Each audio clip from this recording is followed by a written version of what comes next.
Me llamo Héctor Zamarripa. Tengo 58 años y soy dueño de una empresa de materiales de construcción en Querétaro. Construí mi negocio desde cero, trabajando día y noche durante 30 años. María Fernanda, mi esposa, siempre estuvo a mi lado. O eso pensaba yo. Aquella mañana de domingo me levanté temprano como siempre. Mi rutina de fin de semana era sagrada. Un café negro, revisar los correos pendientes y esperar a que María Fernanda se alistara para ir a misa de 11. 28 años de matrimonio nos habían convertido en un reloj suizo, cada uno con sus tiempos y espacios perfectamente sincronizados. ¿Ya casi estás lista, María?, pregunté desde la cocina mientras terminaba mi café. Dame 10 minutos más, Héctor. Necesito terminar de arreglarme, respondió ella desde la habitación. María Fernanda, a sus 52 años, seguía siendo una mujer elegante. Últimamente la notaba más preocupada por su apariencia, más perfume, ropa nueva, detalles que atribuía a su deseo de mantenerse bien para nuestra próxima celebración de aniversario. Esperé en la sala hojeando el periódico. Cuando bajó las escaleras, no pude evitar notar que llevaba un vestido que nunca había visto. Algo más escotado de lo que solía usar para la iglesia. «Te ves diferente hoy», comenté sin darle mayor importancia. «¿Te gusta? Lo compré la semana pasada». «Claro, te queda bien». «¿Nos vamos?» «Ya sabes cómo se pone el estacionamiento si llegamos tarde». Durante el trayecto, María Fernanda revisaba constantemente su teléfono, sonriendo ocasionalmente a la pantalla. «¿Todo bien con los muchachos?», pregunté pensando que serían mensajes de nuestros hijos. «Ah, sí, respondió distraída. «Es el grupo de la parroquia. Estamos organizando la celebración del centenario. Llegamos a la parroquia de San Francisco justo a tiempo. Como cada domingo, el templo estaba lleno. Nos sentamos en nuestra banca habitual, tercera fila del lado derecho. El padre Ignacio Beltrán, que llevaba unos 5 años en nuestra comunidad, era un hombre carismático de unos 45 años. Tenía la capacidad de conectar con todos, especialmente con las señoras del comité parroquial, donde María Fernanda era secretaria desde hacía 3 años. Durante la homilía, noté algo extraño. Cada vez que el padre Ignacio miraba hacia nuestra dirección, María Fernanda bajaba ligeramente la cabeza y sonreía. Un gesto sutil, casi imperceptible para quien no conociera bien a mi esposa. Pero yo, después de tantos años juntos, podía leer sus expresiones como un libro abierto. O eso creía. Al terminar la misa, María Fernanda se acercó rápidamente al padre Ignacio. «Adelántate al coche, Héctor. Necesito hablar con el padre sobre los preparativos del centenario. No tardaré mucho». Me quedé en la plaza frente a la iglesia, saludando a conocidos. Pasaron 20 minutos y María Fernanda no aparecía. Decidí entrar a buscarla. Pregunté a don Mateo, el sacristán, y me dijo que habían entrado a la sacristía. Me acerqué a la puerta de la sacristía y escuché risas ahogadas. Cuando estaba a punto de tocar, algo me detuvo. Un instinto quizás. En vez de anunciarme, giré lentamente el picaporte y abrí la puerta apenas lo suficiente para mirar al interior. Lo que vi me dejó paralizado. María Fernanda estaba de espaldas a la puerta, muy cerca del padre Ignacio. Él tenía su mano en la cintura de mi esposa. No estaban en una situación comprometedora, pero la familiaridad del gesto era incuestionable. «Tenemos que ser más cuidadosos, Fer», dijo él en voz baja. «Cada vez es más difícil contenerme cuando te veo en misa». «Lo sé, Nacho, pero no puedo evitar mirarte cuando hablas con tanta pasión». Cerré la puerta con el mismo sigilo con que la había abierto. Mi corazón latía desbocado. «¿Nacho? ¿Desde cuándo mi esposa llamaba al padre por un diminutivo? ¿Y esa familiaridad?» Regresé al atrio fingiendo tranquilidad, tratando de procesar lo que acababa de presenciar. 5 minutos después, María Fernanda apareció con una carpeta en mano. «Perdón por la tardanza. Teníamos que revisar algunos detalles de la celebración», dijo con naturalidad. «¿Nos vamos?» Durante el camino de regreso, mantuve una conversación banal mientras mi mente trabajaba a toda velocidad. No quería sacar conclusiones precipitadas, pero la forma en que se miraban, esa complicidad, algo no encajaba. En casa, María Fernanda se excusó para llamar a Lucía, la coordinadora del comité parroquial. Me quedé en el estudio, pensativo. Decidí revisar las facturas del teléfono de María Fernanda, algo que nunca había hecho en todos nuestros años de matrimonio. Teníamos un plan familiar y las facturas llegaban a mi correo. Lo que descubrí me dejó helado. Había llamadas de más de 1 hora al número personal del padre Ignacio, a horas extrañas, incluso algunas de madrugada. Mensajes de texto que sumaban cientos cada semana. Esa noche, durante la cena, observé a María Fernanda como si fuera una extraña. «Te noto pensativo, Héctor. ¿Problemas en el trabajo?», preguntó mientras servía la ensalada. «No, nada importante. Solo cansancio», mentí. «¿Cómo van los preparativos para el centenario?». «Muy bien. Será una celebración inolvidable», respondió con entusiasmo. «El padre Ignacio tiene grandes planes para ese día». «Me imagino. Se ve que ustedes dos trabajan muy bien juntos», comenté, estudiando su reacción. Un ligero rubor apareció en sus mejillas. «Todo el comité trabaja duro, no solo nosotros dos», respondió desviando la mirada. Al día siguiente, tomé una decisión. Contraté a Javier Mendoza, un investigador privado que me había recomendado un amigo abogado. Le expliqué la situación sin rodeos. «Quiero saber exactamente qué está pasando entre mi esposa y el padre Ignacio Beltrán. Necesito pruebas concretas, no suposiciones». Javier asintió con profesionalismo. «Entiendo perfectamente, señor Zamarripa. Seré discreto y eficiente. ¿Su esposa tiene alguna rutina que deba conocer?». «Los martes y jueves tiene reuniones del comité parroquial de 5 a 7 de la tarde. Los sábados va a retiros espirituales que duran todo el día. Y últimamente ha tenido muchas emergencias que requieren su presencia en la parroquia. Durante las siguientes 2 semanas mantuve una aparente normalidad en casa mientras Javier seguía a María Fernanda. Fue la etapa más difícil de mi vida. Compartir la mesa, la casa y hasta la cama con alguien a quien empezaba a ver como una desconocida. Una tarde, María Fernanda me avisó que tenía una reunión extraordinaria del comité.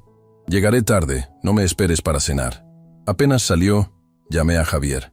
«Va hacia la parroquia, síguelos a donde vayan». Esa noche, María Fernanda llegó pasadas las 11. Entró a la habitación silenciosamente, creyéndome dormido. «¿Cómo estuvo la reunión?», pregunté en la oscuridad. Se sobresaltó. «Ay, me asustaste. Pensé que estabas dormido. Estuvo intensa. Muchas cosas que organizar». «¿En la parroquia?». «Sí. Bueno, al final fuimos a cenar para seguir discutiendo algunos temas». «¿Con todo el comité?». «No, solo con Lucía y el padre Ignacio», respondió con cierta vacilación. Al día siguiente, Javier me envió un mensaje. «Tenemos que hablar. Es urgente». Nos encontramos en un café discreto en el centro. Javier traía una carpeta y una expresión grave. «Señor Zamarripa, lo que voy a mostrarle es delicado». Abrió la carpeta y me mostró una serie de fotografías. En ellas, María Fernanda y el padre Ignacio entraban a un hotel en la zona norte de la ciudad. Otras mostraban besos furtivos en el estacionamiento de la parroquia. La última, tomada con teleobjetivo a través de una ventana del hotel, no dejaba lugar a dudas sobre la naturaleza de su relación. Sentí como si me hubieran golpeado en el estómago. Una cosa era sospecharlo. Otra muy distinta era verlo con mis propios ojos. «También tengo grabaciones de audio», añadió Javier. Coloqué un dispositivo en el auto de su esposa. Me entregó una memoria USB. No es agradable de escuchar, pero confirma todo. Llevan al menos 6 meses con esta relación. Esa tarde, encerrado en mi oficina, escuché las grabaciones, las palabras de amor, las promesas, los planes. Me sentí enfermo, traicionado hasta la médula. María Fernanda llamó a media tarde. «Héctor, ¿vendrás a la presentación de los coros parroquiales esta noche?». «No creo.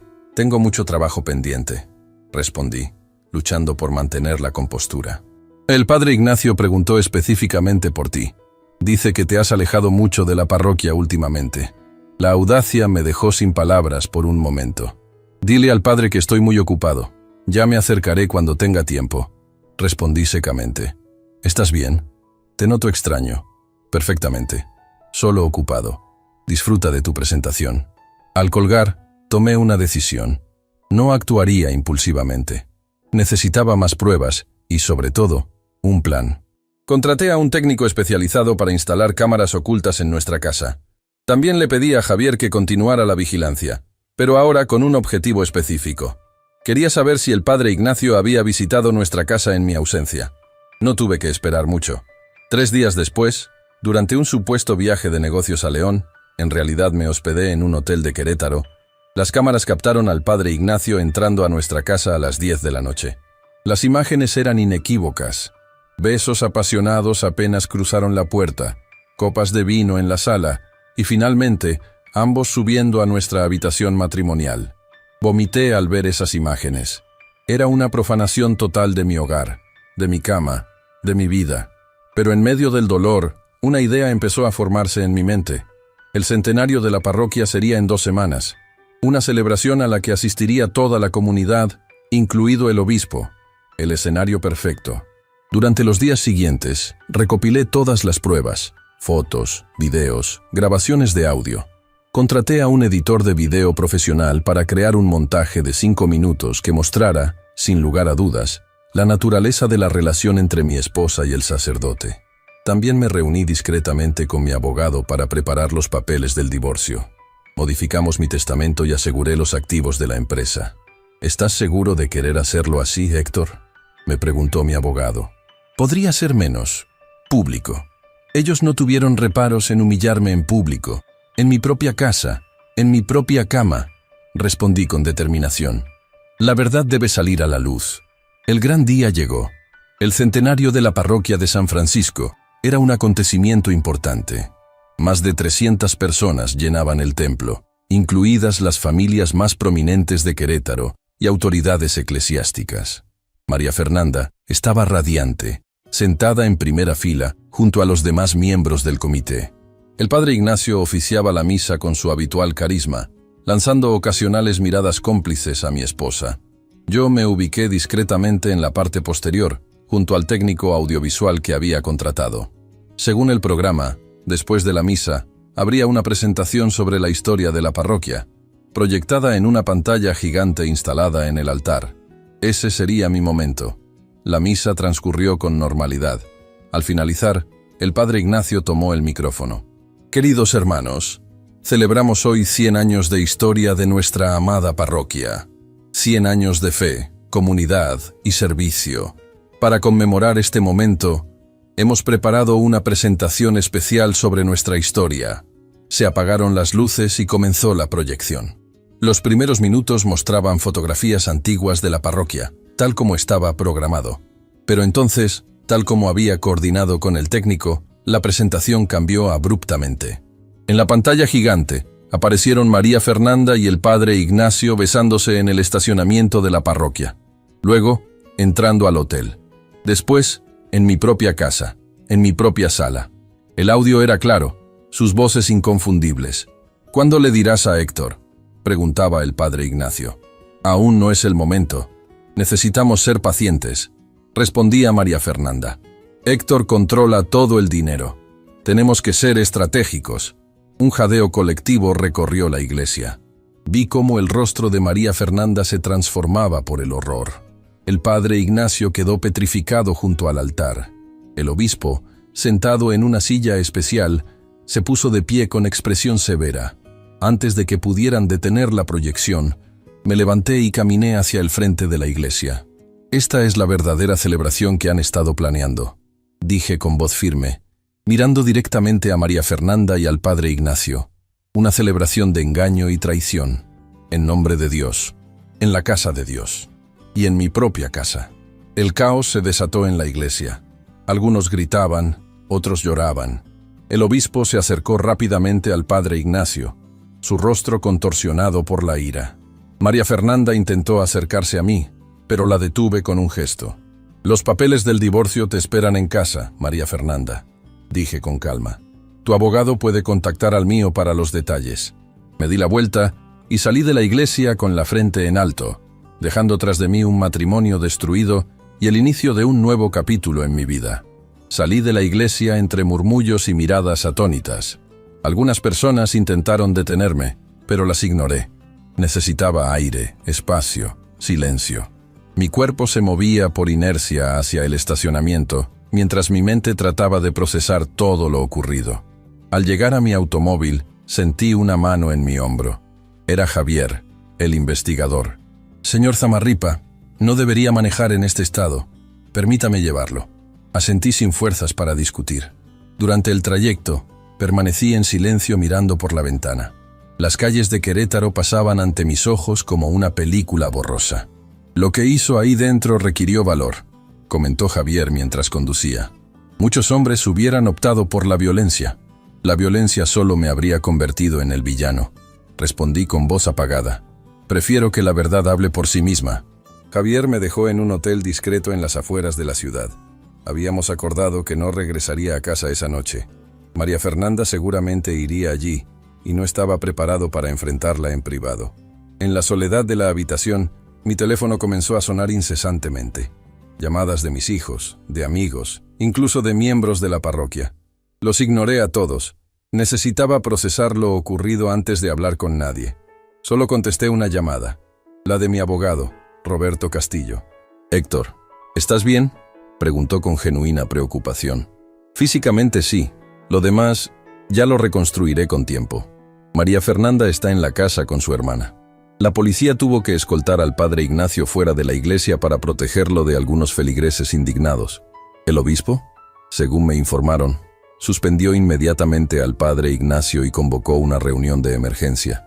Esto va a tener consecuencias serias para él. No es mi problema», respondí secamente. «¿Los papeles? Todo está listo. Los envié a casa esta mañana como acordamos. María Fernanda los encontrará en el estudio. El plan sigue en marcha. Esa noche apenas dormí. Las imágenes de María Fernanda con el padre Ignacio se repetían en mi mente como una tortura. 28 años de matrimonio reducidos a cenizas. Me preguntaba en qué momento todo se había torcido, cuándo había dejado de conocer a la mujer que dormía a mi lado cada noche. A la mañana siguiente, decidí enfrentar a mis hijos. Les envié un mensaje pidiendo vernos en un restaurante tranquilo para desayunar. Alejandro, de 27 años, y Sofía, de 25, llegaron juntos. Sus rostros mostraban una mezcla de confusión, dolor y rabia. «Papá», comenzó Sofía con los ojos enrojecidos. «Lo sabemos todo», interrumpió Alejandro. «Es el único tema de conversación en todo Querétaro. Les conté toda la historia desde el principio. Mis sospechas iniciales, la contratación del investigador, las pruebas que fui acumulando». «¿Por qué lo hiciste así, papá?», preguntó Sofía. «¿Era necesario humillarla frente a toda la ciudad?». La pregunta me golpeó. ¿Era mi hija defendiendo a su madre después de semejante traición? «Tu madre y ese hombre me humillaron durante meses», respondí con voz tensa. «Me mintieron a la cara, utilizaron nuestra casa, nuestra cama». Me detuve, respirando profundamente. ¿Sabes lo que se siente descubrir algo así y tener que seguir actuando con normalidad? «Entiendo tu dolor, papá», intervino Alejandro. «Pero esto afecta a toda la familia. Ahora todos somos parte del escándalo». «Lo sé, hijo, y lo lamento por ustedes. Pero la mentira y la hipocresía estaban destruyéndome por dentro. No podía seguir viviendo así». «¿Qué va a pasar ahora?», preguntó Sofía. «El divorcio es inevitable. Ya no hay vuelta atrás». Alejandro asintió. «Mamá nos llamó anoche. Está destrozada, papá. Dice que cometió un error terrible y que quiere hablar contigo». «Un error terrible es olvidar un aniversario o decir algo hiriente en un momento de enojo», respondí. «Lo suyo fue una traición sistemática, calculada, sostenida en el tiempo, y con un sacerdote, alguien que debería representar valores morales. ¿Nunca podrás perdonarla?», insistió Sofía. La miré directamente a los ojos. «El perdón es un proceso, hija. Quizás algún día pueda perdonarla por mi propia paz mental. Pero la confianza está irremediablemente rota. No hay matrimonio sin confianza». Después del desayuno, regresé al hotel. Necesitaba poner orden en mis pensamientos y planificar mis próximos pasos. Roberto me había aconsejado no regresar a casa hasta que María Fernanda firmara los papeles del divorcio y se establecieran los términos de la separación. Encendí mi laptop y vi que tenía docenas de correos. Noticias sobre lo ocurrido habían llegado incluso a mis socios comerciales. Algunos expresaban su apoyo, otros su preocupación por la estabilidad de la empresa. Redacté un correo formal para los miembros del consejo directivo, asegurándoles que los problemas personales no afectarían el funcionamiento de la compañía. Necesitaba mantener la calma y el profesionalismo, al menos en el ámbito laboral. A media tarde, recibí una llamada de Roberto. María Fernanda firmó los papeles, anunció. Aceptó todos los términos sin objeciones. Me sorprendió. Esperaba una batalla legal, negociaciones tensas, intentos de obtener la mitad de la empresa que había construido desde cero. ¿Sin condiciones? ¿Sin contraofertas? Ninguna. Solo pidió quedarse con la casa, uno de los coches y una pensión mensual por 5 años. Considerando las circunstancias y lo que podría haber exigido legalmente, es extremadamente razonable. ¿Mencionó algo más? Hubo un breve silencio. Dejó una carta para ti. La tengo aquí en mi despacho. Léela, pedí. No estaba seguro de querer ver su letra en ese momento. Roberto carraspeó antes de leer. Héctor, no hay palabras suficientes para expresar mi arrepentimiento. No te pido perdón porque sé que no lo merezco. Solo quiero que sepas que nunca planeamos hacerte daño. Lo que escuchaste sobre el dinero fue un momento de debilidad, una conversación absurda que nunca debió ocurrir. Acepto todas las condiciones del divorcio. No merezco más. Solo te pido una cosa. No culpes a nuestros hijos por mis errores. Ellos te aman y te necesitan. María Fernanda. ¿Eso es todo? Pregunté cuando Roberto terminó. Sí, es breve pero parece sincera. Las apariencias engañan, Roberto. Creí conocerla durante casi 3 décadas. Esa noche decidí llamar a Lucía Sandoval, la coordinadora del comité parroquial y supuesta amiga cercana de María Fernanda. Necesitaba entender mejor lo que había ocurrido, desde otra perspectiva. Lucía contestó al primer timbre. Héctor, gracias a Dios. Llevo todo el día pensando en llamarte. Lucía, necesito hacerte unas preguntas y te pido absoluta honestidad. Por supuesto, respondió ella con voz temblorosa. ¿Sabías lo de María Fernanda y el padre Ignacio? Un largo silencio. Lo sospechaba, admitió finalmente. Notaba miradas, gestos, excusas para quedarse a solas, pero nunca tuve pruebas concretas. ¿Por qué no me dijiste nada? Te consideraba una amiga. Lo intenté, Héctor. Su voz se quebró. Hace 3 meses, cuando tomamos café en tu oficina, te comenté que María Fernanda estaba demasiado involucrada en asuntos parroquiales. Traté de darte pistas sin ser desleal con mi amiga. Esperaba que captaras la indirecta. Recordé vagamente aquella conversación. En ese momento, no le había dado importancia. ¿Desde cuándo crees que empezó? Probablemente desde la Cuaresma del año pasado. María Fernanda cambió después de su retiro espiritual. Se volvió más devota, pero de una manera diferente. Pasaba horas en la parroquia, siempre buscando momentos a solas con el padre Ignacio. ¿Alguien más lo sabía? Todo el comité lo sospechaba, Héctor, pero nadie quería ser quien lanzara la primera piedra. El padre Ignacio era muy querido y respetado. ¿Era? ¿Ya no? Después de ayer, su reputación está destrozada. El obispo lo envió a un monasterio mientras investigan el caso. Es probable que lo expulsen del sacerdocio. La conversación con Lucía me dejó exhausto pero con mayor claridad. No era el único ciego en esta historia. Toda una comunidad había preferido mirar hacia otro lado. Los días siguientes fueron un torbellino de actividad. Me instalé temporalmente en un departamento cerca de la empresa mientras se finalizaban los trámites del divorcio. Mis hijos se turnaban para visitarme, aún procesando lo sucedido. Una semana después del incidente en la iglesia, recibí una llamada inesperada. El obispo de Querétaro quería reunirse conmigo. La reunión se concretó en un discreto salón del Palacio Episcopal. El obispo, Monseñor Javier Durán, era un hombre de unos 60 años, con expresión grave pero amable. «Señor Zamarripa, agradezco que haya aceptado verme», comenzó. «Entiendo que está atravesando momentos muy difíciles». «Así es, monseñor. No han sido días fáciles». «Quiero pedirle disculpas en nombre de la Iglesia por lo ocurrido. El comportamiento del padre Ignacio es inexcusable y contradice todo lo que representamos. ¿Qué pasará con él?», pregunté, más por curiosidad que por interés real en su destino. «Hemos iniciado un proceso canónico para su expulsión del sacerdocio. Las pruebas son irrefutables y él ha admitido la falta. Mientras tanto, está recluido en un monasterio, sin contacto con el exterior». Asentí en silencio. «Entiendo su dolor y su indignación, señor Zamarripa», continuó el obispo. «Pero me preocupa el impacto que este escándalo está teniendo en la comunidad. Muchas personas están cuestionando su fe debido a lo ocurrido. Con todo respeto, monseñor, ese no es mi problema. Yo no traicioné la confianza de nadie». El obispo suspiró profundamente. Lo comprendo. Solo quería pedirle que considere la posibilidad de manejar la situación con la mayor discreción posible de ahora en adelante. Por el bien de todos, incluidos sus hijos. Ya no habrá más escándalos, si es lo que le preocupa. Solo quiero seguir con mi vida. Al salir del palacio episcopal, me sentí extrañamente aliviado. La conversación con el obispo había sido un recordatorio de que la vida continuaba y que debía enfocarme en reconstruir la mía.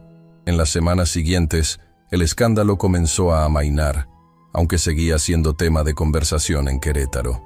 Me sumergí en el trabajo, usando la empresa como terapia. Los empleados mostraban un respeto casi reverencial hacia mí, caminando de puntillas a mi alrededor como si temieran que pudiera quebrarme en cualquier momento. Un mes después del incidente, Alejandro vino a verme a la oficina. «Papá, he estado hablando con mamá», comenzó cautelosamente. Levanté la vista de mis documentos, preparándome para lo que vendría. «Está muy mal, papá. Apenas come. Casi no sale de casa. La tía Carmen está preocupada por ella. Lo lamento por ella, hijo. Pero no puedo hacer nada al respecto. No te pido que la perdones ni que regreses con ella», aclaró Alejandro. «Solo, quizás podrías hablar con ella una vez, para cerrar este capítulo de manera más humana». Lo pensé durante unos segundos. «¿Dónde está él? ¿Siguen en contacto?» «No, papá. Según nos dijo, no ha vuelto a verlo ni a hablar con él desde ese día. El obispo le prohibió cualquier contacto y ella ha respetado esa decisión. Finalmente accedí a una breve reunión. Alejandro la organizaría en terreno neutral, un pequeño café en el centro histórico, a media tarde, cuando hubiera poca gente.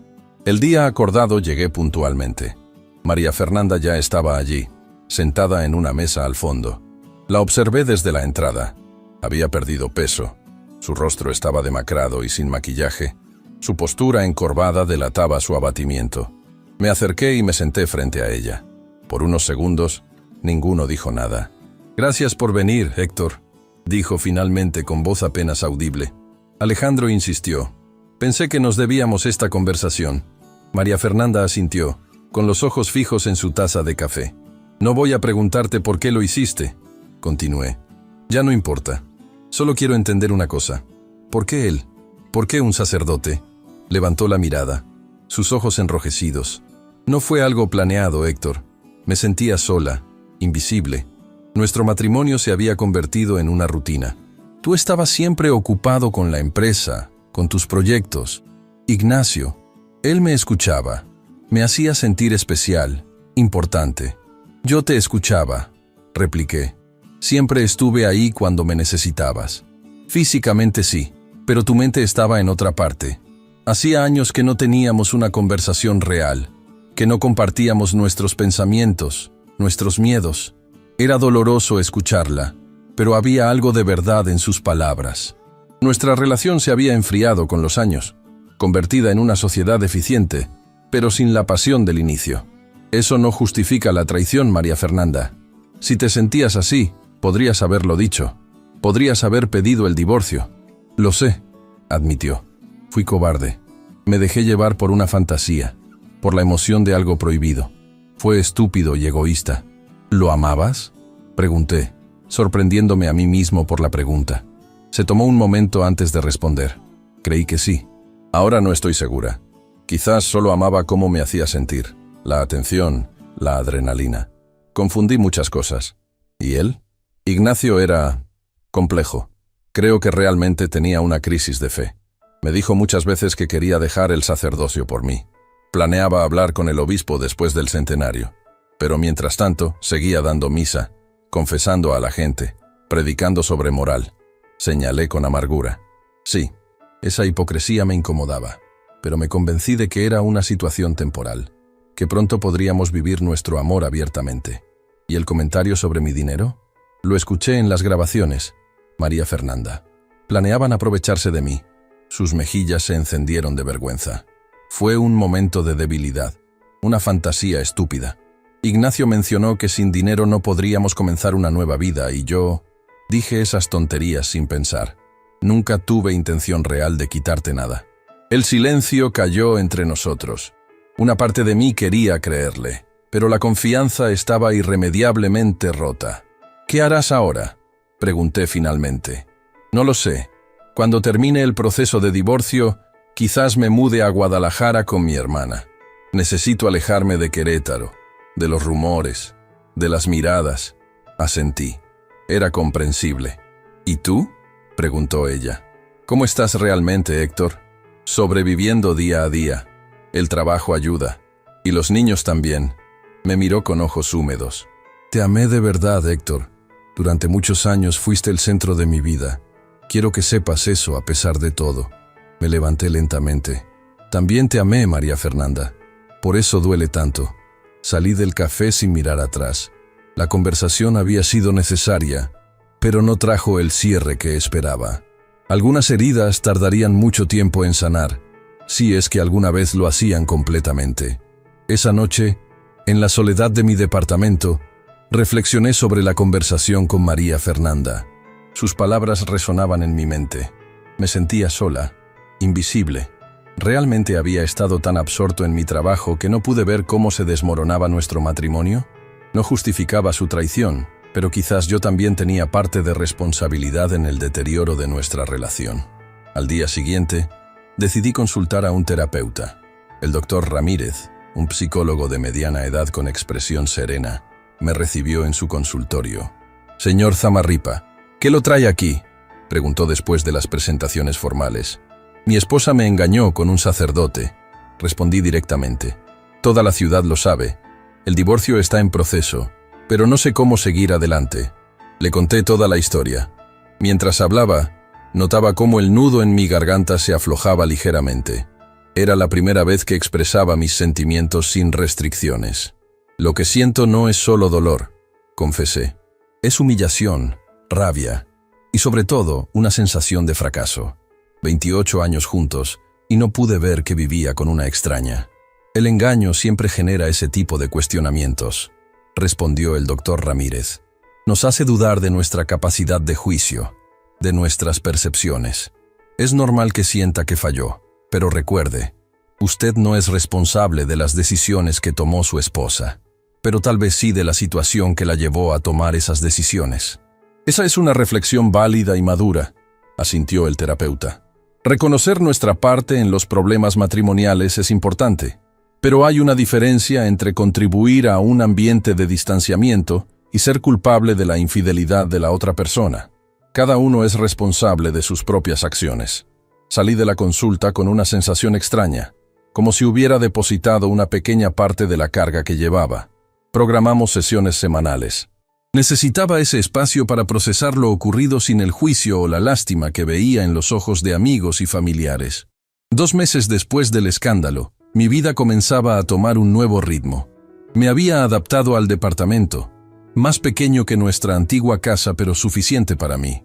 El divorcio había sido finalizado con sorprendente rapidez gracias a la colaboración de María Fernanda. Una mañana, mientras revisaba unos contratos en mi oficina, Alejandro entró sin anunciarse. Su expresión me alertó de inmediato. «¿Qué ocurre, hijo?»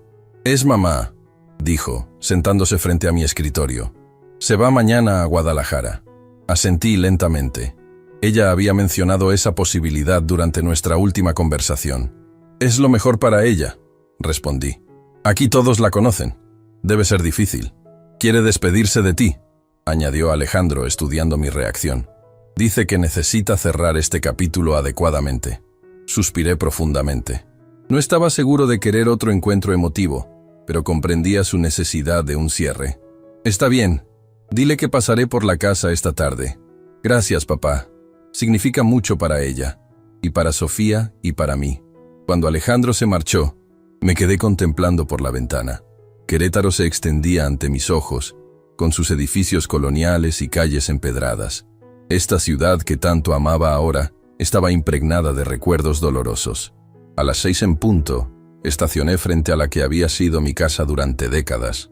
La contemplé con nostalgia. El jardín que había diseñado personalmente, la fuente que instalamos cuando nació Sofía, el árbol de aguacate que plantamos el día que nos mudamos. Tantos recuerdos felices, ahora teñidos de amargura. María Fernanda abrió la puerta antes de que tocara el timbre. Se veía mejor que la última vez. Había recuperado algo de peso y su cabello estaba cuidadosamente arreglado. «Gracias por venir, Héctor», dijo, haciéndose a un lado para dejarme pasar. «¿Te apetece un café?» «Claro», respondí, siguiéndola hasta la cocina. La casa lucía diferente. Muchos de los muebles habían sido reemplazados, las fotos familiares retiradas, las paredes repintadas. Era como si hubiera intentado borrar cualquier rastro de nuestra vida juntos. «Veo que has hecho cambios», comenté mientras ella preparaba el café. Necesitaba un nuevo comienzo. Demasiados recuerdos. Nos sentamos en la terraza, frente al jardín trasero. El silencio entre nosotros era menos tenso que antes, más resignado. Alejandro me dijo que te vas mañana. Sí, mi hermana me ha preparado un departamento cerca de su casa. Trabajaré con ella en su tienda, al menos por un tiempo. ¿Has sabido algo de él?, pregunté, incapaz de pronunciar su nombre. María Fernanda negó con la cabeza. El obispo me informó que abandonó el sacerdocio. Está en algún lugar de Michoacán, según parece, con familiares. Me pidió que no intentara contactarlo. ¿Y lo has intentado? No, respondió con firmeza. Esa historia terminó, Héctor. Fue un error terrible que arruinó muchas vidas, incluida la mía. No hay vuelta atrás. La estudié detenidamente, buscando signos de engaño, pero parecía sincera. Alejandro dijo que querías despedirte. Asintió, dejando su taza sobre la mesa. Quería agradecerte. ¿Agradecerme?, pregunté, desconcertado. Por no destruirme completamente cuando pudiste hacerlo. Los términos del divorcio fueron más que justos, considerando las circunstancias. Podrías haberme dejado sin nada. Nunca fue mi intención destruirte, María Fernanda. Solo quería la verdad. Lo sé. Y esa verdad me ha obligado a mirarme en el espejo y no me gustó lo que vi. Hizo una pausa. También quería devolverte algo. Se levantó y entró a la casa. Regresó con una pequeña caja de madera que reconocí de inmediato. Era un joyero que le había regalado en nuestro 10º aniversario. Son las joyas que me diste durante nuestro matrimonio, explicó abriéndola. No me siento con derecho a conservarlas. Quizás algún día puedas dárselas a Sofía. El gesto me sorprendió. Las joyas eran legalmente suyas, parte de los regalos acumulados durante nuestro matrimonio. No es necesario, María Fernanda. Eran regalos, te pertenecen. Insisto, dijo empujando suavemente la caja hacia mí. Cada vez que las veía sentía vergüenza. Prefiero empezar de cero. Acepté la caja, conmovido por el simbolismo del gesto. Representaba un reconocimiento de su falta, un intento genuino de hacer lo correcto, aunque fuera demasiado tarde para nuestro matrimonio. ¿Has pensado en lo que harás ahora?, preguntó ella. Alejandro mencionó que has estado trabajando demasiado. El trabajo me mantiene distraído, respondí. Pero sí, tengo algunos planes. Estoy pensando en expandir la empresa a León, y quizás tome unas vacaciones. Hace años que no viajo por placer. Deberías hacerlo, dijo con una sonrisa triste. Siempre postergaste muchas cosas por la empresa, por nosotros. Había verdad en sus palabras. Durante años había priorizado el trabajo y las obligaciones familiares sobre mis propios intereses y necesidades. También he estado viendo a un terapeuta, admití. Me está ayudando a procesar todo esto. Me alegra escucharlo. Yo también empecé terapia. Necesito entender cómo pude desviarme tanto de mis valores. Conversamos durante casi 2 horas, recordando momentos del pasado, tanto buenos como malos. Por primera vez desde el escándalo, pude hablar con ella sin que la ira nublara mi juicio. No era perdón, aún no, pero sí un primer paso hacia la aceptación. Al despedirnos en la puerta, María Fernanda me miró con ojos húmedos. Fuiste un buen esposo, Héctor. El fracaso de nuestro matrimonio no fue solo tu culpa. Quiero que lo sepas. Gracias. Te deseo lo mejor en esta nueva etapa, respondí con sinceridad. Espero que encuentres paz. Nos dimos un breve abrazo, el último entre nosotros como pareja. Mientras caminaba hacia mi auto, sentí un extraño alivio, como si hubiera depositado una pesada carga que llevaba meses arrastrando. Los días siguientes transcurrieron con una nueva sensación de ligereza. La partida de María Fernanda marcaba oficialmente el fin de un capítulo en mi vida. Era hora de escribir uno nuevo. Siguiendo el consejo de mi terapeuta, decidí reconectar con viejos amigos que había descuidado durante años. Organicé una cena en mi nuevo departamento e invité a 4 amigos de la universidad: Ricardo, Manuel, Gabriel y Ernesto. Llevábamos más de una década sin reunirnos todos juntos. La velada fue sorprendentemente agradable. Después de las inevitables preguntas sobre mi divorcio, la conversación fluyó hacia temas más ligeros. Recuerdos de juventud, proyectos actuales, planes futuros. Me sentí normal, casi feliz, por primera vez en meses. «Te ves bien, Héctor», comentó Ricardo mientras degustábamos un coñac después de la cena. «Cuando supe lo ocurrido, me preocupé mucho por ti. Fueron tiempos difíciles, admití, pero estoy aprendiendo a seguir adelante. No cualquiera maneja una situación así con tanta dignidad», añadió Gabriel. «La mayoría de los hombres habrían reaccionado con violencia. La violencia solo habría complicado las cosas. Preferí dejar que la verdad hablara por sí misma». «¿Has sabido algo del padre?», preguntó Manuel, siempre el más directo del grupo. «Dejó el sacerdocio. Está en Michoacán, según tengo entendido. Y sinceramente, no me interesa saber más». «¿Y María Fernanda?». «Se mudó a Guadalajara. Está intentando reconstruir su vida, igual que yo». Ernesto, que había permanecido silencioso la mayor parte de la velada, finalmente habló. «¿Sabes? Mi hermana se divorció hace 5 años. Pensó que su vida había terminado. Ahora está más feliz que nunca, con un nuevo esposo que la valora realmente. A veces lo que parece una tragedia es solo el inicio de algo mejor». Sus palabras resonaron en mí. Quizás este doloroso episodio podría, con el tiempo, conducirme a una vida más auténtica y satisfactoria. La reunión con mis amigos me motivó a seguir ampliando mi círculo social. Acepté invitaciones que antes habría declinado. Me inscribí en un club de tenis y comencé a asistir a eventos culturales en la ciudad. En uno de esos eventos, una exposición de arte contemporáneo mexicano, conocí a Elena Montero, directora del Museo de Arte de Querétaro. Era una mujer atractiva, de unos 50 años, inteligente y con un fino sentido del humor. Conversamos durante horas sobre arte, literatura y música, descubriendo intereses comunes. Al final de la velada, intercambiamos números telefónicos, con la promesa de asistir juntos a un concierto la semana siguiente. No había sentido esa clase de conexión inmediata con alguien en mucho tiempo. De regreso a casa, me sorprendí sonriendo al recordar nuestra conversación. Luego, como un balde de agua fría, me invadió la culpa. ¿Era demasiado pronto para interesarme en otra mujer? ¿Estaba traicionando de alguna manera mi matrimonio? Mi terapeuta, el doctor Ramírez, me ayudó a procesar estos sentimientos durante nuestra siguiente sesión. «Es completamente normal sentirse así, Héctor», me aseguró. «La culpa surge porque aún estás en proceso de duelo por tu matrimonio. Pero recuerda, ese capítulo ha terminado. Tienes derecho a buscar nueva felicidad». «Siento que estoy traicionando algo importante», confesé. 28 años no se borran de un día para otro. No se trata de borrar el pasado, sino de honrarlo mientras avanzas hacia el futuro. Tu matrimonio fue una parte significativa de tu vida. Te dio 2 hijos maravillosos y muchos momentos felices. Nada puede cambiar eso, pero también tienes derecho a escribir nuevos capítulos. Sus palabras me reconfortaron. Decidí permitirme explorar esta nueva amistad con Elena, sin presiones ni expectativas. El día del concierto llegó. Quedamos de encontrarnos en la entrada del auditorio. Cuando la vi aproximarse, elegante en un vestido azul oscuro, sentí un cosquilleo que había olvidado. «Te ves muy bien, Héctor», dijo con una sonrisa cálida. «El traje te sienta perfectamente». «Gracias, tú estás espectacular». Durante el concierto, una presentación de música barroca, me descubrí más pendiente de su perfil que de los músicos en el escenario. Era extraño sentirme así a mi edad, como un adolescente nervioso en su primera cita. Después del concierto, fuimos a cenar a un pequeño restaurante italiano. La conversación fluyó naturalmente, sin esfuerzo. Elena era una mujer culta, apasionada por su trabajo y con una historia personal interesante. Había estado casada una vez, sin hijos, y ahora llevaba 10 años divorciada.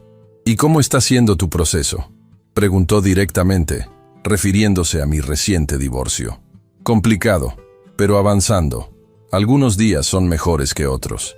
El tiempo ayuda», dijo, tomando un sorbo de vino. «Pero lo que realmente sana es permitirte sentir. El dolor, la rabia, todo. no enterrarlo. Mi terapeuta dice lo mismo. Estoy aprendiendo a no reprimir lo que siento. Es un buen comienzo, sonrió. Sabes, no esperaba conectar así contigo. Fue una grata sorpresa. Lo mismo digo. Hace tiempo que no me sentía tan cómodo con alguien. Cuando la dejé en su casa, hubo un momento de duda. Un beso de despedida. Un apretón de manos. Un abrazo. Finalmente me incliné y besé suavemente su mejilla. Gracias por una noche maravillosa, dije. A ti, Héctor. Espero que podamos repetirlo pronto. Durante las semanas siguientes, Elena y yo establecimos una rutina. Nos veíamos 2 o 3 veces por semana. Exposiciones, conciertos, cenas o simplemente caminatas por el centro histórico. No había prisa, no había presiones.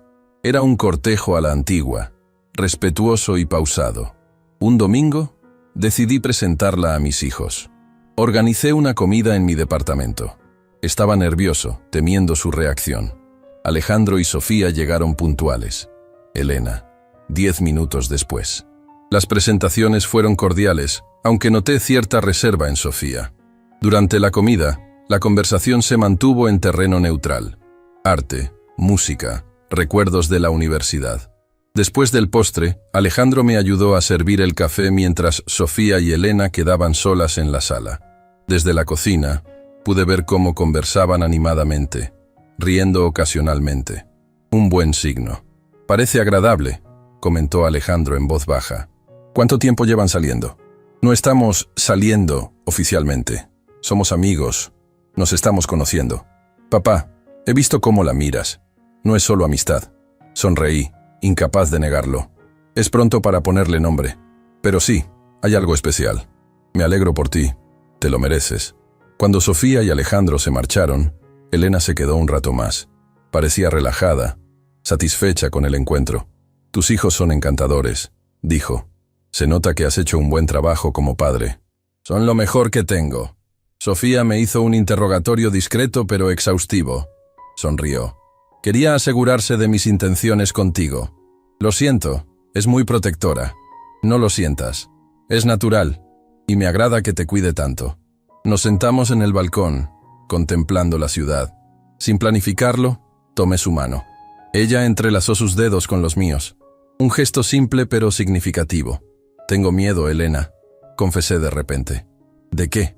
De volver a equivocarme. De no ser capaz de ver la verdad. Héctor, dijo girándose para mirarme directamente. Todos cometemos errores. Todos nos equivocamos al juzgar a las personas. Es parte de ser humano. Pero el costo puede ser muy alto. Sí, y aún así, seguimos intentándolo. Porque la alternativa es quedarse solo, protegido pero incompleto. En ese momento, mirando sus ojos sinceros, sentí que algo se desataba en mi interior. Un nudo que llevaba meses, quizás años, formándose. Me incliné lentamente y la besé en los labios. Un beso suave, casi tímido. Cuando nos separamos, ambos sonreíamos. He querido hacer eso desde la noche del concierto, admití. Yo también, respondió. Pero me alegra que hayamos esperado. Algunas cosas mejoran con el tiempo. Esa noche, mientras la veía alejarse en su auto, sentí una emoción que había olvidado. Esperanza. No sabía hacia dónde nos llevaría esta relación, pero por primera vez en mucho tiempo, estaba dispuesto a descubrirlo. 6 meses después del escándalo, mi vida había adquirido una nueva normalidad. La relación con Elena avanzaba a paso tranquilo pero firme. Nos veíamos regularmente, compartíamos intereses y disfrutábamos de la compañía mutua. Aún no habíamos dado el paso de vivir juntos. Ambos valorábamos nuestra independencia y sentíamos que era importante no apresurar las cosas. Mi empresa prosperaba. La expansión a León estaba en marcha y había contratado a un gerente joven y competente, Miguel Ángeles, para que supervisara el nuevo proyecto. Alejandro, que había estudiado administración, comenzó a involucrarse más en el negocio familiar. Tenía talento natural para las finanzas y aportaba ideas frescas que estaban modernizando nuestra operación. Una tarde, mientras revisaba unos planos con Alejandro en la oficina, recibí una llamada inesperada. Era Sofía. Papá, necesito hablar contigo. ¿Podemos vernos? Algo en su voz me alarmó. Claro, hija. ¿Quieres venir a la oficina o prefieres que nos veamos en algún lugar? Mejor en tu departamento, si no te importa. Es personal. Acordamos vernos esa misma tarde. Durante el resto del día, no pude concentrarme. ¿Qué sería tan urgente? ¿Tendría problemas en su trabajo? ¿Habría terminado con su novio? ¿O sería algo relacionado con María Fernanda? A las 6 en punto, Sofía llegó a mi departamento. Parecía nerviosa, jugando constantemente con el anillo que llevaba en su mano derecha. ¿Quieres un té?, ofrecí, tratando de ayudarla a relajarse. Sí, gracias.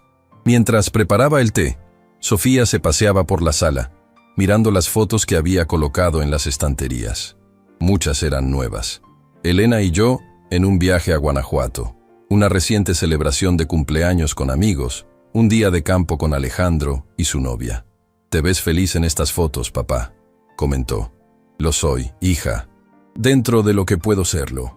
Le entregué la taza de té y nos sentamos en el sofá. «¿Qué ocurre, Sofía? Me tienes preocupado». Tomó un sorbo de té, como buscando valor, y finalmente habló. «Recibí una llamada de mamá esta mañana». «¿Está bien?», pregunté, genuinamente preocupado. «Sí, físicamente sí, pero…» dudó. «Va a casarse, papá».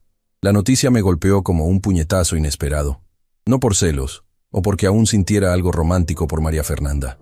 Ese capítulo estaba cerrado. Era más bien la sorpresa, la rapidez con que parecía haber rehecho su vida. ¿Casarse? ¿Con quién? Con un viudo que conoció en Guadalajara. Es dueño de una cadena de restaurantes. Lo conoció a través de la tía Carmen. «Ya veo», murmuré, procesando la información. «¿Y cuándo será la boda?» «En 2 meses. Será algo pequeño, solo familia cercana». Asentí lentamente. Me alegraba que María Fernanda hubiera encontrado a alguien, que no estuviera sola, pero algo me inquietaba. «¿Por qué te preocupa tanto contarme esto, Sofía? No es que vaya a oponerme o algo así». «No es la noticia en sí, papá», respondió, mirándome directamente. «Es lo que me pidió. Quiere que tú y Elena asistan a la boda». Ahora sí estaba genuinamente sorprendido. «¿Quiere que asistamos? ¿Por qué?» «Dice que sería un gesto de reconciliación, de madurez, que demostraría a todos que han superado lo ocurrido y que pueden mantener una relación cordial por el bien de Alejandro y mío». Me levanté y caminé hasta la ventana. La petición me parecía absurda, casi ofensiva. Después de todo lo ocurrido, ¿esperaba que me sentara a aplaudir mientras ella juraba amor eterno a otro hombre? ¿Tan pronto después de nuestra separación? «No tienes que responder ahora», añadió Sofía. «Dijo que lo pensaras». Me giré para mirarla. «¿Tú qué opinas? ¿Crees que debería ir?» Sofía suspiró. «Honestamente no. Me parece demasiado pedir. Una cosa es que ustedes hayan podido hablar civilizadamente y otra muy distinta es pretender que sean amigos. Pero quería transmitirte su invitación. Gracias por ser sincera, hija. Lo pensaré, aunque mi primera reacción es declinar». Después de que Sofía se marchara, llamé a Elena. Necesitaba su perspectiva. «Es una situación incómoda», comentó después de escucharme. «Pero la decisión es tuya, Héctor. Yo te apoyaré en lo que decidas. ¿Irías conmigo si acepto?» «Por supuesto. Estaría a tu lado. Pero piénsalo bien. No tienes obligación de asistir». Esa noche apenas pude dormir. La invitación de María Fernanda había removido sentimientos que creía superados. No eran celos, sino un eco del dolor y la humillación. ¿Era egoísta de mi parte rechazar la invitación? ¿Estaba poniendo mis sentimientos por encima del bienestar de mis hijos? A la mañana siguiente, decidí consultar con mi terapeuta. El doctor Ramírez me escuchó atentamente. «Lo que sientes es completamente normal, Héctor», me aseguró. «La invitación ha activado recuerdos dolorosos. La pregunta es, ¿qué ganas y qué pierdes al asistir?» «No veo que podría ganar», confesé.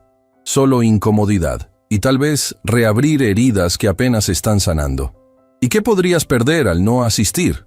Reflexioné un momento.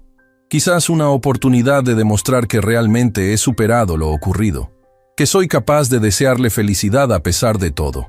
«Esa es una reflexión interesante», asintió el terapeuta. «Pero recuerda, no tienes que probar nada a nadie. Tu proceso de sanación es personal. No debe estar condicionado por las expectativas ajenas». Después de meditarlo durante días, tomé una decisión. Llamé a María Fernanda directamente. La primera vez que hablábamos por teléfono desde nuestra separación. «Héctor, qué sorpresa. dijo, con evidente nerviosismo en su voz. Sofía me contó sobre tu boda. Felicidades. Gracias, respondió cautelosamente. ¿Te comentó sobre la invitación? Sí, y es precisamente por eso que te llamo. Te agradezco el gesto, pero creo que no sería apropiado que Elena y yo asistiéramos. Hubo un breve silencio al otro lado de la línea. Entiendo, dijo finalmente. Respeto tu decisión. No es por rencor, María Fernanda. He avanzado en mi proceso de sanación y te deseo sinceramente que seas feliz. Pero creo que mi presencia en tu boda no aportaría nada positivo. Solo incomodidad para todos. Tienes razón, admitió. Quizás fue egoísta de mi parte pedirlo. Solo pensé que sería un gesto de reconciliación. La reconciliación no significa pretender que somos amigos o que nada ocurrió. Significa aceptar lo sucedido y seguir adelante, cada uno por su camino, manteniendo un trato respetuoso por el bien de nuestros hijos. Cuando lo pones así, tiene sentido. Su voz sonaba más tranquila. Gracias por ser sincero, Héctor. Después de colgar, sentí una extraña paz. Había sido honesto, respetuoso, pero firme en mis límites. Un pequeño paso más en mi proceso de sanación. Los meses siguientes transcurrieron con relativa calma. La boda de María Fernanda se celebró sin incidentes, según me contó Alejandro. Sofía me agradeció por manejar la situación con madurez. Mi relación con Elena se fortalecía día a día. Era una compañera excepcional, inteligente, independiente, con su propia carrera y pasiones. No buscaba reemplazar a María Fernanda ni borrar mi pasado. Simplemente añadía nuevos colores a mi vida presente. Una tarde, mientras cenábamos en mi departamento, Elena me sorprendió con una propuesta. He estado pensando, ¿por qué no nos vamos de viaje juntos? Unas verdaderas vacaciones, solo tú y yo. ¿A dónde te gustaría ir? Siempre he querido conocer la Patagonia. Podríamos hacer un recorrido por Argentina y Chile. La idea me entusiasmó. Hacía décadas que no tomaba unas vacaciones reales, siempre posponiendo el descanso por el trabajo o las obligaciones familiares. Suena perfecto, respondí. ¿Cuándo quieres ir? En 2 meses. Puedo reorganizar mi agenda en el museo y tú podrías delegar más en Alejandro y Miguel. Comenzamos a planificar el viaje con entusiasmo. Sería nuestra primera gran aventura juntos, una oportunidad de conocernos en un contexto completamente diferente. Mientras tanto, la nueva sucursal en León estaba casi lista para abrir. Miguel había hecho un trabajo excepcional y Alejandro mostraba cada día más interés y capacidad para los negocios. «Papá, he estado pensando», me dijo un día, mientras revisábamos los últimos detalles de la inauguración. ¿Has considerado hacerme oficialmente parte del consejo directivo? ¿Te interesa realmente, hijo? Siempre creí que querías desarrollar tu carrera independientemente. He cambiado de opinión. Me gusta lo que hacemos aquí, y creo que tengo ideas valiosas para aportar. Nada me haría más feliz que trabajar junto a ti, Alejandro. Hablaré con el consejo en la próxima reunión. La expresión de satisfacción en el rostro de mi hijo valía más que cualquier éxito empresarial. Sentí que algo se cerraba en un círculo perfecto. La empresa que había construido con tanto esfuerzo tendría continuidad en las manos capaces de mi hijo. 2 semanas antes de nuestro viaje a la Patagonia, recibí una llamada inesperada. Era Roberto, mi abogado. «Héctor, tengo noticias que podrían interesarte». «Te escucho». «¿Recuerdas al padre Ignacio?» Mi estómago se contrajo. Hacía meses que no pensaba en él. «Sí, por supuesto. ¿Qué ocurre con él?» «Me han informado que está de vuelta en Querétaro. Trabaja en una librería del centro. Aparentemente, ya no tiene nada que ver con la iglesia». «¿Por qué me cuentas esto, Roberto? Pensé que deberías saberlo. Por si te lo encuentras por casualidad. Querétaro es una ciudad pequeña». Agradecí la información y colgué, con una sensación extraña. Tiempo atrás, la noticia me habría alterado, quizás incluso provocado fantasías de confrontación o venganza.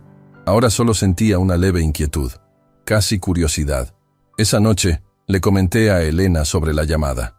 «¿Cómo te sientes al respecto?», preguntó, estudiando mi reacción. «Sorprendentemente tranquilo. Es como si habláramos de alguien de otra vida, de otro tiempo». «Eso es buena señal», sonrió. «Significa que has avanzado realmente en tu proceso de sanación. ¿Sabes qué es lo más extraño? Una parte de mí siente curiosidad. Me pregunto cómo ha sido su vida después de todo lo ocurrido. si ha encontrado algún tipo de redención o sigue atrapado en sus propios demonios. Es natural preguntarse esas cosas, pero no es tu responsabilidad ni tu problema.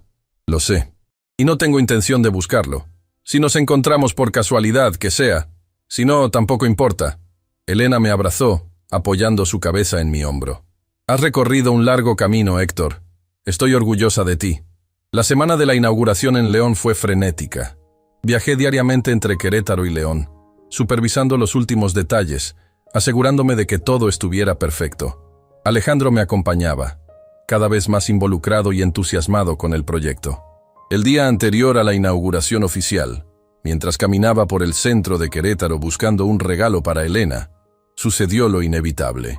Al doblar una esquina, me encontré cara a cara con él, Ignacio Beltrán, el ex sacerdote, cargando una pila de libros frente a una pequeña librería. Nos quedamos ambos paralizados por un instante, como dos fantasmas de un pasado compartido pero no deseado. Él palideció visiblemente. Yo mantuve la compostura. Héctor, murmuró, sin saber qué más decir. Ignacio, respondí con un leve asentimiento, dispuesto a seguir mi camino. Espera, por favor. Su voz temblaba ligeramente. Sé que no tengo derecho a pedirte nada, pero... Me detuve y lo miré directamente. Había envejecido notablemente. Su cabello, antes negro, mostraba canas abundantes. Su rostro estaba surcado por arrugas prematuras. Ya no quedaba nada del carismático padre Ignacio que tantos feligreses admiraban. ¿Qué quieres?, pregunté, sin hostilidad pero sin calidez. Solo pedirte perdón. Sé que no significa nada después de tanto tiempo, después de todo el daño que causé, pero necesito decirlo. Lo observé en silencio. El hombre que había destruido mi matrimonio, que había traicionado sus votos y la confianza de una comunidad entera, ahora parecía pequeño y derrotado frente a mí. «¿María Fernanda sabe que estás aquí?», pregunté finalmente. «No», respondió bajando la mirada.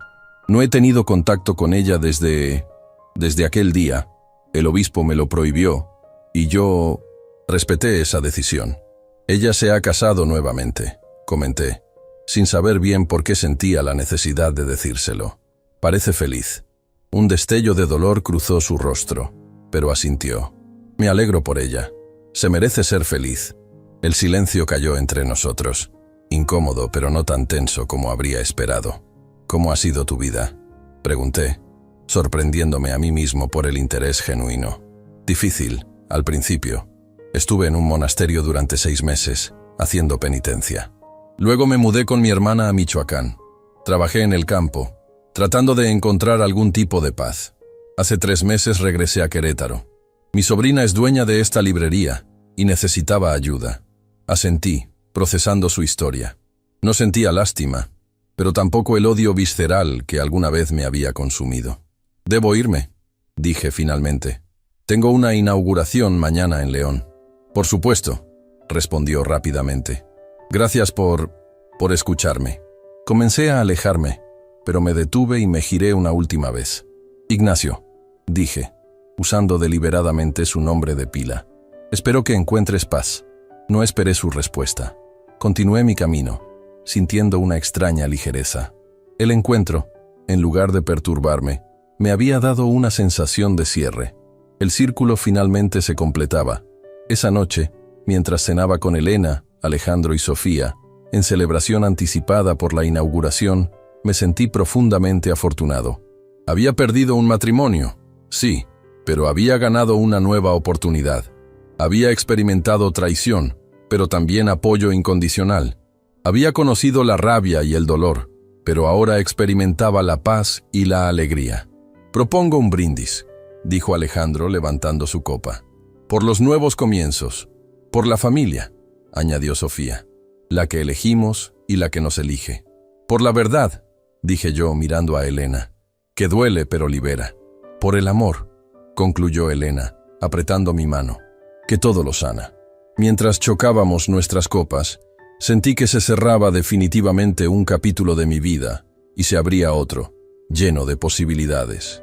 La traición de María Fernanda y el padre Ignacio, que una vez pareció el fin de mi mundo, había sido solo el doloroso preludio de un nuevo comienzo. A los 58 años, Había aprendido la más valiosa de las lecciones. La vida siempre ofrece segundas oportunidades a quienes tienen el valor de tomarlas. Amigos, si les gustó mi historia, den like y suscríbanse a mi canal. Compartan su opinión en los comentarios. Cada experiencia nos hace más fuertes.